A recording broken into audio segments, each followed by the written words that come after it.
वन्दे जगत्कारणं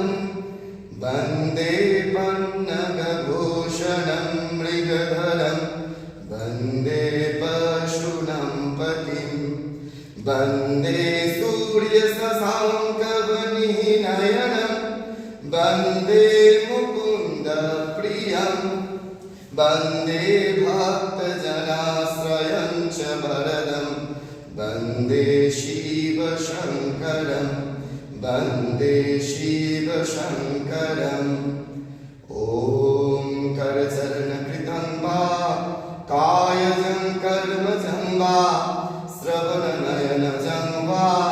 मानसोऽपराधं विहितमविहितं वा सर्वमेतत्समस्य जय जय करुणाब्धे श्रीमहादेव शम्भो जय जय करुणाब्धे श्रीमहादेव शम्भो